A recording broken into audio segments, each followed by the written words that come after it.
안녕하세요. 오늘은 많은 분들이 가장 궁금해하는 질문, 도대체 원달러 환율 1,400원대는 언제 꺾이냐? 이 주제로 얘기해 보겠습니다.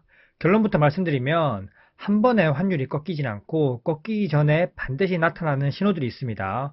오늘은 언제 꺾일 가능성이 높아지는지, 어떤 신호인지, 그리고 개인 투자자들은 시장의 어떤 부분을 봐야 되는지 한번 정리해 보겠습니다. 일단 최근 원달러 환율이 1480원대만 가면 급격하게 정부가 끌어내리는 걸 볼 수 있습니다. 이미 상단은 막혔다고 봐도 무방하고요. 하지만 그렇다고 해서 1,400원 아래로 내려가느냐? 그거는 현재 상황에서 장담할 수 없습니다.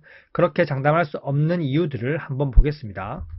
렛츠고! 먼저 최근 원달러 환율이 1,400원대가 과거 외환위기 수준이냐는 그런 말들이 많은데 한번 정리해 보겠습니다. 일단 기본적으로 작년 말 기준으로 외환 보유액이 4,280억 달러입니다. 아직까지 외환 보유액이 충분하고요. 그리고 무역 수지도 흑자가 나오고요. 한국 금융 시스템도 정상적으로 작동하고 있습니다. 코로나 이후 급격하게 줄어들면서 4천억 달러를 이탈하는 게 아니냐 그런 걱정이 많았지만 다시 또 반등하면서 안심을 주고 있고요. 이런 상황인데 현재 환율이 왜 위기라고 하느냐? 그 이유는 달러가 상대적 강세를 보였기 때문입니다. 그리고 한국의 환율이 높은 이유는 한국 경제에 대한 리스크 회피 매물이었습니다. 다시 말하면 어떤 조건을 바꾸면 환율이 다시 빠르게 내려올 수도 있다는 것인데 한국은행은 부동산 부양하기 위해서 뭘 할 수 있는 액션이 없기 때문에 계속 버티고만 있습니다. 그렇기 때문에 원달러 환율이 확 내려올 수 없는 거고요. 먼저 환율이 꺾이려면 가장 필요한 조건은 달러의 방향입니다. 이 그래프는 달러 인덱스 주봉 차트입니다. 달러 인덱스 주봉 차트를 보면 이미 장기 박스권을 깨고 내려오면서 어느덧 전저점까지 이탈하는 모습을 보이고 있습니다. 달러 인덱스는 확실히 꺾이고 있는데요. 환율의 70% 이상을 달러가 결정함에도 불구하고 원달러 환율이 잡히지 않는 건 한국 경제의 위기 신호겠죠. 달러가 이렇게 하방 압력을 받는 이유는 연준이 더 이상 금리 인상을 얘기하지 않을 때 금리 인상의 뉘앙스조차 없어야 됩니다. 그리고 장기금리가 하락 추세로 전환될 때, 그리고 미국 물가 둔화가 명확해질 때인데요. 현재 지정학적 리스크도 있고 관세로 인한 물가 부담을 기업들이 마진으로 감내하고 있기 때문에 미국 물가가 둔화된다고 명백히 얘기할 수 없지만 트럼프가 차기 연준 의장을 본인의 사람, 비둘기적 인사로 지명할 것이 자명하기 때문에 달러 인덱스가 크게 꺾이고 있습니다. 그리고 달러 인덱스뿐만 아니라 두 번째로 많이 봐야 될 것은 엔화 차트입니다.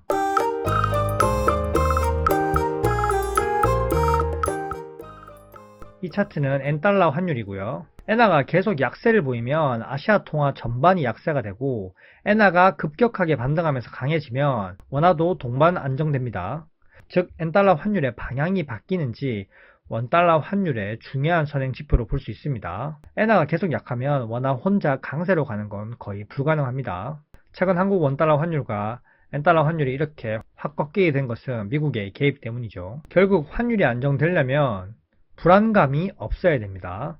대표적으로 지정학적 리스크가 완화되어야 하고 글로벌 금융시장의 변동성이 축소되어야 하고 신흥국 전반으로 자금이 유입되는 게 시작되어야 됩니다. 이런 환경이 만들어져야 하는데요. 지금처럼 트럼프의 이랬다 저랬다 불확실성이 남아있는 국면에서는 환율이 쉽게 꺾이기 힘듭니다.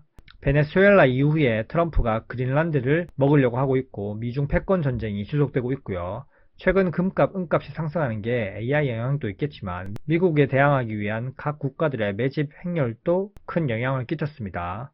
그 중심에는 중국과 러시아 같은 브릭스 국가들이 있는 거죠. 정말 길게 보면 환율이 1,400원대가 영구적일 가능성도 낮습니다. 왜냐하면 지금 장기간 1,400원 이상을 유지하고 있는 상황에서 수입 물가 부담이 커지고 기업들의 원가 부담도 커지고요. 결국 내수가 계속 위축될 수밖에 없습니다. 언제까지 돈을 풀어서 내수를 살릴지 모르겠지만 고환율은 결국 정책을 움직이게 할 수밖에 없습니다. 보통 고환율 국면은 이렇게 횡보를 한 이후에 변동성이 축소되면서 방향 전환을 하는데요. 지금은 횡보를 한다고 해도 변동성이 상당히 크기 때문에 방향 전환을 했다고 볼 수는 없습니다. 하지만 상단은 막혀 있다는 걸 우리는 알 수 있고요. 현재 상황에서 한국은행이 기준금리 25bp만 인상해도 환율이 확 내려올 텐데 그러지 못하는 이유는 오직 부동산 가격 부양이죠. 정책 만드는 기득권층들이 서울에 부동산을 가지고 있기 때문입니다. 나만 잘 살면 돼. 미래가 어떻게 되든 상관없어. 이런 마인드인 거죠. 환율을 예측할 때는 몇 달 뒤, 몇 년 뒤 이렇게 예측하면 틀립니다. 조건으로 봐야 됩니다. 일단 달러 인덱스가 하락 전환을 했는지, 그리고 미국 장기금리가 하향되는지, 엔화가 반등하는지, 글로벌 리스크가 완화되는지, 그리고 한국은행이 기준금리를 인상하는지, 물론 한국은행이 기준금리를 인상한다는 가능성은 없으므로 위에 네 가지를 봐야 되고, 이 네 가지 중에서 두 개 정도만 동시에 충족되면 환율은 레벨이 낮아지기 시작합니다. 그런데 이런 대외 변수들은 한국이 컨트롤할 수 없습니다. 다만 한국이 컨트롤할 수 있는 건 기준금리 인상인데요. 그럼에도 불구하고 한국은행은 침묵하고 있습니다. 오히려 서학개미 탓을 하고 국민들 탓을 하고 있는 거죠.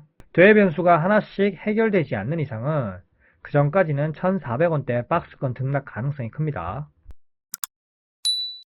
환율 주봉 차트인데 아직까지 상승 추세는 살아 있습니다. 주봉에서 상승 추세가 꺾이고 1,400원 아래로 안착하는 그 순간 이제 다시 환율이 1,400원대 레벨로 올라갈 가능성이 희박해지겠죠. 현재까지는 단기간에 1,400원 이하로 급락한다는 건 가능성이 낮고요. 다만 1,480원에서 계속해서 막힌다면 결국 시간이 지나면 차트상으로 수렴이 되기 때문에 곧 방향성이 나오게 될 겁니다.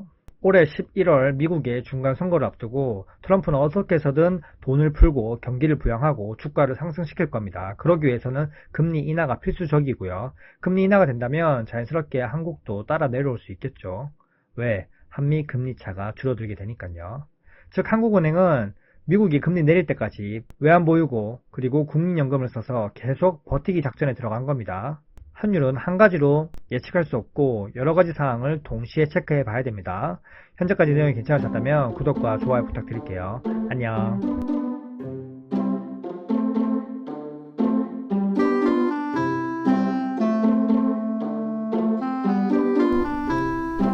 와이